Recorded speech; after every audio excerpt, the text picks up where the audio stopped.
Danantara Indonesia melalui anak usahanya PT Danantara Investment Management dan PT Daya Energi Bersih Nusantara meresmikan groundbreaking fasilitas pengelolaan sampah menjadi energi listrik Kota Bekasi.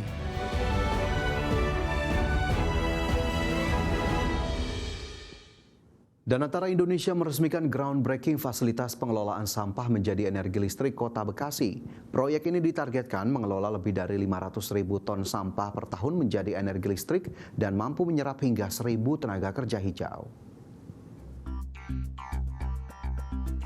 Danantara Indonesia melalui anak usahanya PT Danantara Investment Management dan PT Daya Energi Bersih Nusantara meresmikan groundbreaking fasilitas pengelolaan sampah menjadi energi listrik Kota Bekasi. Proyek strategis bernilai investasi 3 triliun rupiah ini ditargetkan mengelola lebih dari 500.000 ton sampah per tahun menjadi energi listrik. Menurut Chief Investment Officer Danantara Indonesia Pandu Syahril, proyek ini hadir sebagai solusi nyata atas kondisi darurat sampah perkotaan, khususnya di TPA Kota Bekasi yang telah melebihi kapasitas. Selain mengurangi volume sampah secara drastis, proyek PSL ini ditargetkan mampu menyerap hingga 1.000 tenaga kerja hijau, serta menyalurkan pasokan energi bersih bagi puluhan ribu rumah tangga. Dari sisi energi, inisiatif ini akan menghasilkan energi hijau yang dapat menyuplai kebutuhan 55.000 rumah masyarakat Kota Bekasi. Dan inisiatif yang bernilai 3 triliun ini dari sisi investasi diperkirakan menciptakan sekitar 1.000 lapangan kerja hijau serta mengurangi kebutuhan lahan TPA sekitar 90%.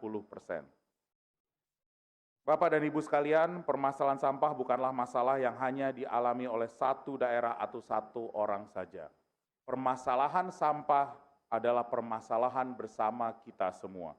Mari berkolaborasi dan bersama-sama mewujudkan Indonesia yang bersih dan asri, aman, sehat, resik, dan indah. Fasilitas PSL Kota Bekasi dijadwalkan mulai beroperasi penuh pada pertengahan 2028. Proyek ini akan mengelola sampah menggunakan teknologi Moving Grade Initiator berstandar emisi ketat Uni Eropa atau EU-IED. Proyek strategis ini diklaim menjadi langkah konkret dalam mentransformasi sistem pengelolaan sampah terintegrasi nasional. Dari Jakarta, Tim Liputan, IDX Channel. Kita ke informasi selanjutnya, pemirsa. Situasi kebakaran hutan dan lahan yang masih terus meluas membuat pemerintah Kabupaten Kota Waringin Timur, Kalimantan Tengah memperpanjang status tanggap darurat bencana karhutla hingga 20 hari ke depan. Sementara itu, buntut kebakaran hutan dan lahan di Kalimantan Tengah, Polda Kalimantan Tengah menetapkan 13 tersangka. Masa tanggap darurat selama 4 bulan yang telah ditetapkan pemerintah Kabupaten Kota Waringin Timur, Kalimantan Tengah belum bisa mengakhiri situasi karhutla di daerah tersebut. Kebakaran lahan yang masif terjadi membuat Pemkab memperpanjang masa tanggap darurat selama 20 hari ke depan. Guna keberhasilan dalam mengatasi karhutla di masa perpanjangan status ini, Polres Kota Waringin Timur melakukan pengecekan ulang semua peralatan pendukung dan personil untuk keberhasilan penanganan karhutla. Kendaraan pendukung untuk suplai air yang selama ini menjadi kendala juga ditambah. Kita melaksanakan kegiatan pengecekan ulang berkaitan dengan kegiatan penanganan karhutla karena kita sudah terhitung mulai dari operasi aman usaha dan sampai sekarang kita masih melakukan kegiatan penanganan, dan tentunya sarana prasarana harus kita lakukan pengecekan. Berikut personil kita bagikan vitamin, kemudian masker, pelindung mata, kemudian kita berikan juga sarung tangan sehingga pada pelaksanaannya di lapangan setidaknya keselamatan personil dan kesehatan personil juga kita jaga. Sementara itu, kebakaran lahan di Palangkaraya, Kalimantan Tengah terus meluas. Buntut kebakaran hutan dan lahan di Kalimantan Tengah, Polda Kalimantan Tengah menetapkan 13 tersangka. Tidak hanya menangani kasus karhutla yang melibatkan perorangan, Polda Kalimantan Tengah juga menyelidiki dugaan keterlibatan 4 korporasi. Kurang lebih ada 52 kasus yang dilakukan penyelidikan, dan yang sudah naik menjadi laporan polisi ada 8, dan sampai dengan saat ini kita sudah menetapkan sebanyak kurang lebih 13 tersangka. Tak hanya di Kalimantan, kasus kebakaran hutan dan lahan juga terjadi di sejumlah provinsi. Berdasarkan data BNPB, sedikitnya ada 5.923 titik api yang terdeteksi di 6 provinsi prioritas. dengan indikasi luas lahan terbakar mencapai sedikitnya 62.786 hektar. Dari Kalimantan Tengah, Tim Liputan IDX Channel.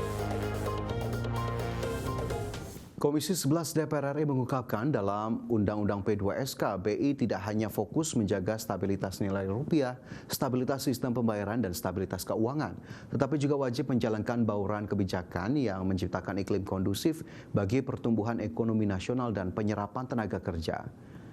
Wakil Ketua Komisi 11 DPR RI Muhammad Haikal, pasca revisi tersebut, pertumbuhan ekonomi Indonesia berjalan stabil. Padahal faktanya di lapangan, menurut Haikal, masih banyak terjadi pemutusan hubungan kerja hingga mengalami deindustrialisasi. Haikal meminta calon gubernur BI Destri Damayanti harus memperhatikan pertumbuhan ekonomi di sektor real. Bahwa memang kita punya target untuk bisa meningkatkan pertumbuhan ke 8%. Dan harapan saya itu adalah 8% yang berkualitas. Supaya tadi bahwa kalau ada pertumbuhan kredit, jangan hanya di sektor korporasi, tapi bisa juga sampai ke UMKM. Karena memang kita semua udah di Komisi 11 dan saya yakin Ibu di BI juga sangat paham bahwa perekonomian kita ini mayoritas ini kan di sektor UMKM, di sektor informal. Nah, bagaimana kita bisa bekerja sama untuk meningkatkan mereka masuk ke sektor formal, supaya juga mereka bisa menjadi kontribusi. Pemirsa, Malaysia kembali menghadapi masalah kabut asap yang terjadi di beberapa kawasan dalam beberapa pekan terakhir. Data terbaru menunjukkan kualitas udara di sekitar 30 wilayah di negara jiran tercatat dalam kategori tidak sehat di tengah kabut asap yang dikaitkan dengan kebakaran di Indonesia. Kementerian Sumber Daya Alam dan Kelestarian Lingkungan Malaysia melaporkan sebanyak 29 wilayah mencatat indeks polutan udara atau API dalam kategori tidak sehat dengan angka API tertinggi yakni 182 tercatat di stasiun pemantauan di markas kepolisian distrik Serian Sarawak. Berikutnya adalah Johan Setia di Selangor dengan angka 173 dan Seri Aman di Sarawak dengan 170. Departemen Lingkungan Hidup Malaysia menilai peningkatan jumlah wilayah dengan kualitas udara tidak sehat di sepanjang pantai barat Semenanjung Malaysia serta sejumlah wilayah di Sarawak disebabkan oleh pergerakan kabut asap dari berbagai arah. Bahkan temuan ASEAN Specialized Meteorological Center yang berbasis di Singapura mendeteksi 287 titik panas terjadi di Kalimantan dan 65 titik panas di Sumatera. Di Malaysia sendiri terdapat 11 titik panas yang terdeteksi yakni 8 di Sarawak, 2 di Johor dan 1 di Selangor.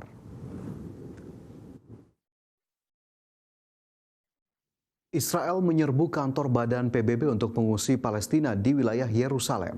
Pemerintah Israel mengklaim serbuan tersebut dilakukan karena Badan PBB tersebut tidak mengantongi hak kepemilikan lahan di Yerusalem. Pasukan Israel menyerbu pusat pelatihan kejuruan Badan PBB untuk pengungsi Palestina atau UNRWA di Kalandia dan Kubur Akab yang melayani sekitar 16.000 pengungsi Palestina di wilayah tepi barat yang diduduki Israel. Penggerebekan ini menyusul serangan Israel terhadap kantor pusat UNRWA di Yerusalem Timur yang diduduki beberapa bulan lalu. Langkah ini sering desakan para menteri sayap kanan Israel untuk membubarkan UNRWA dan organisasi lain yang melayani warga Palestina. Kementerian Luar Negeri Israel menyatakan pemerintah kota Yerusalem telah memulai pekerjaan untuk mendirikan kompleks pendidikan dan komunitas baru di lokasi kantor UNRWA yang diklaim akan melayani ribuan penduduk Palestina di Kafir Akab. Menurut Kementerian Luar Negeri Israel, kompleks yang direncanakan itu nantinya diharapkan mencakup sekolah, masjid, fasilitas olahraga, dan fasilitas kesehatan.